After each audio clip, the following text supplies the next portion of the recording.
Welcome to the 13th installment of my reading of S. Morgenstern's classic, The Princess Bride. Now, if you may recall, we last left Inigo atop the cliffs of insanity, waiting for the man in black to climb those very cliffs. And Inigo had brought his six-fingered sword to his lips, and with all the fervor in his great Spanish heart, kissed the metal. In the mountains of central Spain, set high in the hills above Toledo, was the village of Arabella. It was very small, and the air was always clear. That was all you could say that was good about Arabella. Terrific air. You could see for miles. But there was no work. The dogs overran the streets, and there was never enough food. The air, clear enough, was also too hot in the daylight, and freezing at night. As to Inigo's personal life, he was always just a trifle hungry. He had no brothers or sisters, and his mother had died in childbirth. He was fantastically happy. Because of his father. Domingo Montoya was funny-looking, and crotchety, and impatient, and absent-minded, and never smiled. Inigo loved him. Totally. Don't ask why. There really wasn't any one reason you could put your finger on. Oh, probably Domingo loved him back, but love is many things, and none of them logical. Domingo Montoya made swords. If you wanted a fabulous sword, did you go to Domingo Montoya? If you wanted a great, balanced piece of work, did you go to the mountains behind Toledo? If you wanted a masterpiece, a sword for the ages, was it Arabella that your footsteps led you to? No. You went to Madrid, because Madrid was where the famous Yesti lived. And if you had the money, and he had the time, you got your weapon. Yesti was fat and jovial, and one of the richest and most honored men in Madrid. And he should have been. He made wonderful swords. The noblemen bragged to each other when they owned an original Yesti. But sometimes, not often mind you, maybe once a year, maybe less, a request would come in for a weapon that was more than even Yesti could make. When that happened, did Yesti say, "Alas, I am sorry, I cannot do it"? Nope. What he said was, "Of course, I'd be delighted. 50% down payment, please. The rest before delivery. Come back in a year. Thank you very much." The next day he would set out for the hills behind Toledo. "So, Domingo," Yesti would call out when he reached Inigo's father's hut. "So, Yesti," Domingo Montoya would return from the hut doorway. Then the two men would embrace, and Inigo would come running up, and Yesti would rumple his hair, and then Inigo would make tea while the two men talked. "I need you," Yesti would always begin. Domingo would grunt. "This very week I accepted a commission to make a sword for a member of the Italian nobility. It is to be jewel-encrusted at the handle, and the jewels are to spell out the name of his present mistress and—" No. That single word, and that alone. But it was enough. When Domingo Montoya said no, it meant nothing else but.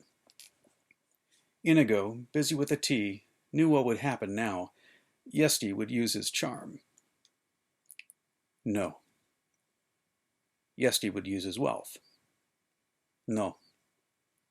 His wit, his wonderful gift for persuasion. No.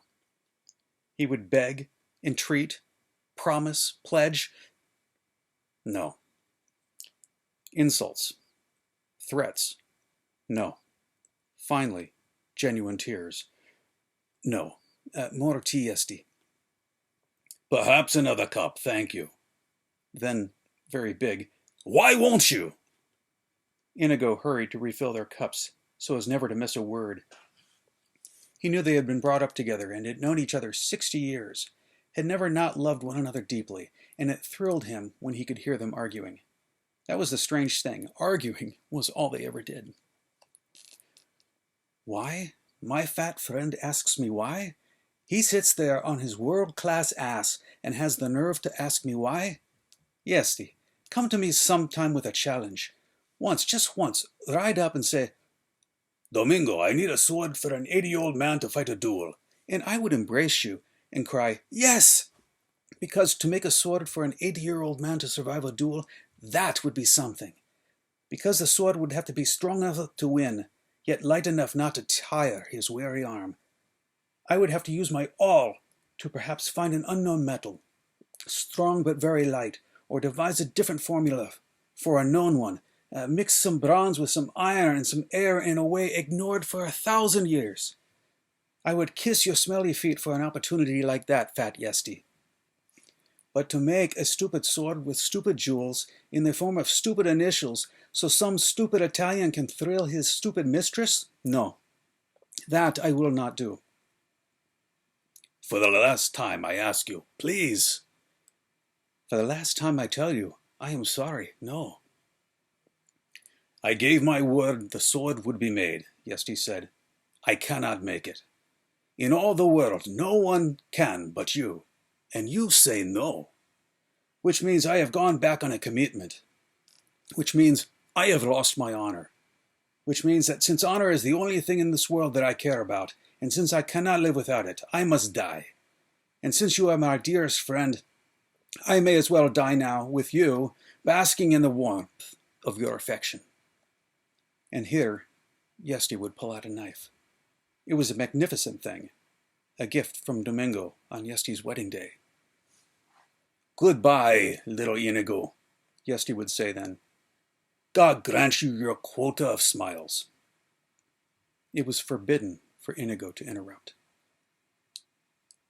Goodbye, little Domingo, Yesty would say then. Although I die in your hut, and although it is your own stubborn fault that causes my ceasing, in other words, even though you are killing me, don't think twice about it. I love you as I always have, and God forbid your conscience should give you any trouble. He opened his coat, brought the knife closer. Closer. Ah! The pain is worse than I imagined, Yesty cried. How can it hurt when the point of the weapon is still an inch away from your belly? Domingo asked. I am anticipating, don't bother me. Let me die unpestered. He brought the point to his skin and pushed. Domingo grabbed the knife away. Someday I won't stop you, he said. Inigo, set an extra place for supper. I was all set to kill myself, truly. Enough dramatics. What is on the menu for this evening? The usual gruel. Inigo, go check and see if there's anything by chance in my carriage outside. There was always a feast waiting in the carriage. And after the food and the stories would come the departure, and always before the departure would come the request. We would be partners, Yesty would say, in Madrid. My name before yours on the sign, of course, but equal partners in all things. No. All right, your name before mine. You are the greatest sword maker. You deserve to come first. Have a good trip back. Why won't you? Because, my friend Yesty, you are very famous and very rich, and so you should be, because you make wonderful weapons. But you also must make them for any fool who happens along. I am poor, and no one knows me in all the world except you and Inigo, but I do not have to suffer fools. You are an artist, Yesty said. No, not yet. A craftsman only. But I dream to be an artist. I pray that someday, if I work with enough care, and if I am very lucky, I will make a weapon that is a work of art. Call me an artist then, and I will answer. Yesty entered his carriage. Domingo approached the window and whispered, I remind you only of this.